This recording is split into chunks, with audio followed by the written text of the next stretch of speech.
सर्वनाश कर देता हूं उनका जो मेरे शरणागत को स्वप्न में भी दुख देने की बात सोचे, चाहे वो कर्म हो या कोई भी हो। जितने अमंगल, जितनी कामनाएं जो हमें आज तक संसार में दंड देती रही, एक तमाशा हमने देखा, कुआं में लग गई आग, पानी पानी सब जला, मछली खेले हार। संतों का है एक तमाशा में। जब गुरु कृपा हुई, अध्यात्म का प्रकाश हुआ, तो जितना विषय रस है सब जल गया। जिसमें हमारा मन मछली बना खेल रहा था, सब विषय रस जल गया, सब स्पर्श रूप रस गंध। अब वो मन भगवदाकार हो गया। भला पानी जल जाने के बाद मछली फाग आनंद कैसे बना सकती? अब असली आनंद। तो एक तमाशा हमने देखा, कुआं में लग गई आग, पानी पानी सब जला और मछली खेले फाग। ये परमानंद। अब तो मन परमानंद में निमग्न हो गया, क्योंकि विषय रस भस्म हो गया ज्ञानाग्नि से। देखो, हमको बिना अपने घर पहुंचे आराम नहीं मिलेगी। हमारा घर है वृंदावन धाम, प्रिया प्रीतम हमारे घर के मालिक हैं, समस्त प्रेमी जन हमारे परिवार के जन हैं। यही शाश्वत घर है, यही शाश्वत परिवार है। जब तक भटकना है भटक लो, विश्राम स्थल यही है, श्री वृंदावन विश्राम। इस घर में आने की जो राह है, उसके आसपास ऐसी लुभावनी वस्तु रखी गई है कि आप घर की तरफ से पीठ करके उन वस्तुओं की तरफ चल दें। देखो, ये अध्यात्म मार्ग है, बहुत समझना होगा। आर्मी के एक जवान को जब पुष्ट करना होता है, तो चढ़ाई में चढ़ना है तो वजन हल्का करना चाहिए ना, और वजन बढ़ा दिया जाता है। 2 किलो, 5 किलो, 3 किलो, ये ऐसे ऐसे ऐसे, और राइफल और इतना खान पान सामग्री, पूरा बिस्तर, जल, सब पूरी व्यवस्था फिट। 10 दिन के लिए पूरी सामग्री उसकी पीठ पे लदी हुई, और चढ़ना का है पहाड़ पे। जबकि और हल्का कर देना चाहिए चढ़ाई का समय, नहीं, कमजोर नहीं रखना अपने जवान को।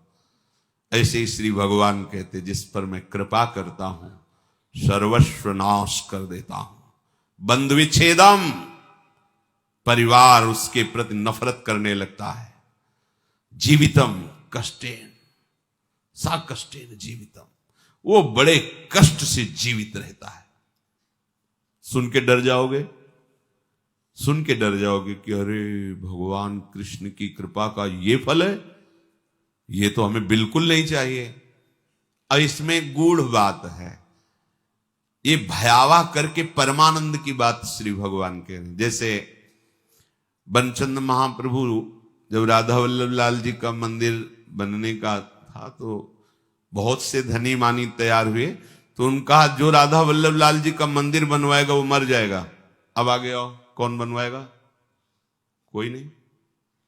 सुंदर दास जी ने जब सुना तो उन्होंने विचार किया कि प्रभु के मंदिर बनवाने वाला मर जाएगा, जरूर इसमें कोई रहस्य है, जरूर कोई इसमें आंतरिक रहस्य है। वो आगे आए, उन बनचंद महाप्रभु के चरण पकड़े और कहा, प्रभु ये सेवा मुझे दीजिए। बोले, पता है तुम्हें, जो मंदिर बनवाएगा वो मर जाएगा। बोले, प्रभु तैयार हो, वैसे ही मरना है, प्रभु के लिए मरना क्या, तैयार हो, ठीक, करो सेवा।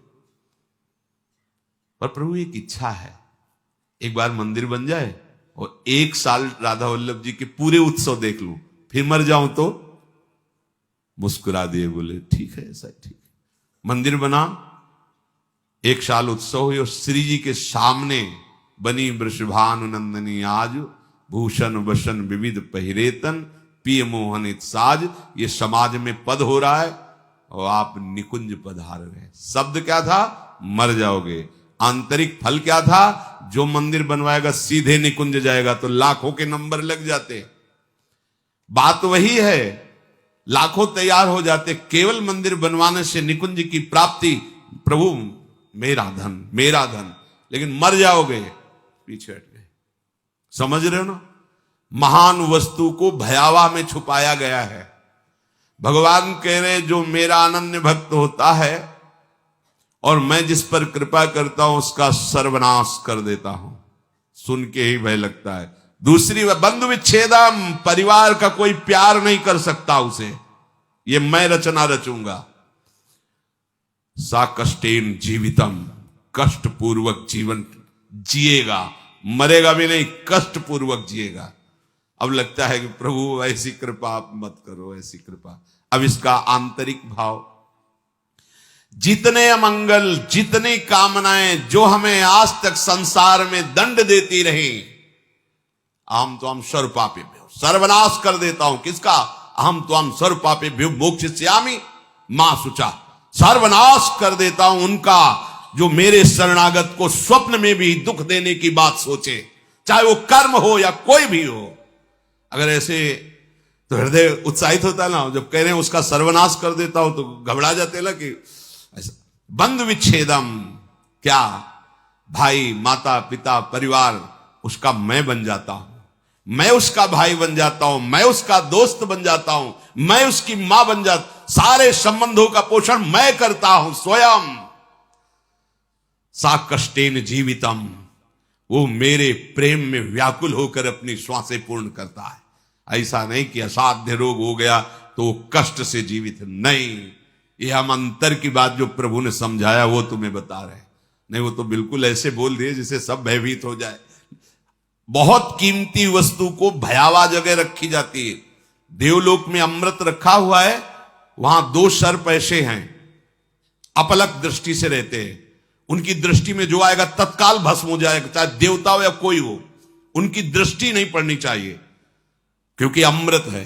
कोई भी कीमती वस्तु बहुत सुरक्षित रखी जाती है, तो भगवत प्राप्ति बहुत सुरक्षित रखी गई है। हमारा घर धाम है, नित्य धाम। तो कह रहे यहां तक आने के लिए इतनी सुहावनी वस्तुएं, इतने सुहावने भोग, इतनी सुहावनी वाटिकाएं रची गई है मार्ग में कि आपको लगेगा जाना तो है ही है, थोड़ा देर विश्राम कर, बस जहां तुमने वहां रमण करने की सोची तो मार्ग गायब। जिस मार्ग में चल रहे थे घर पहुंचना है, वो मार्ग गायब। ये दिव्य मार्ग है परमार्थ, वहीं वो रम जाता है और राह अंतर जा। अब राहें नहीं रह गई, मार्ग नहीं रह गया। ये अंतर की बात कहते हैं। ये वो मार्ग नहीं कि थोड़ी देर आराम कर लेंगे, भोग भोग लेंगे, फिर चल लेंगे। भोग में गए तो मार्ग ही गायब, मार्ग ही अंतर ध्यान हो जाए। कहां चल रहे थे, कैसे चल रहे थे, बुद्धि काम नहीं, मार्ग ही गायब। मोक्ष मूलम गुरु कृपा, वो गुरु कृपा से मार्ग प्रकाशित होता है, प्रकट होता है। इसलिए संसार के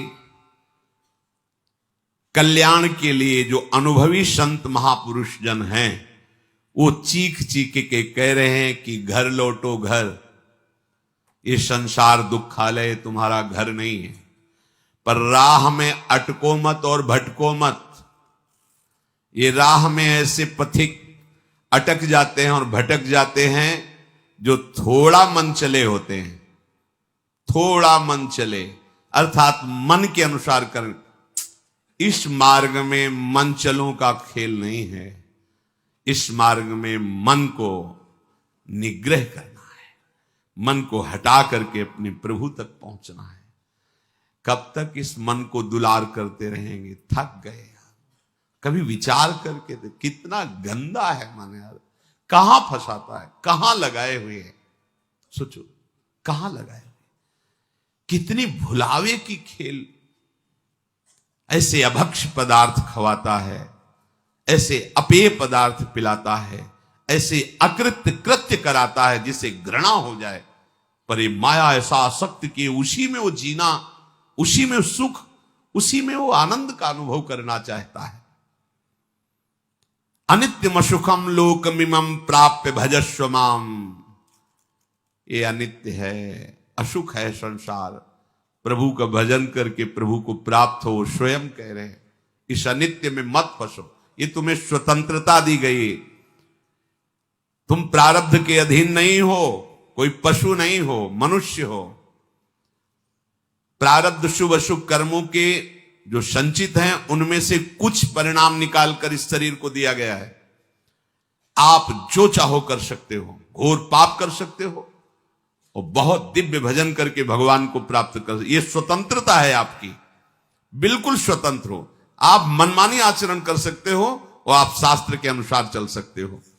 आप गुरु की वचन के अनुसार चलकर परमात्मा प्राप्ति कर सकते हो और मन के अनुसार चलकर दुर्गति को प्राप्त हो सकते हो। पूरी स्वतंत्रता है मनुष्य जन्म में।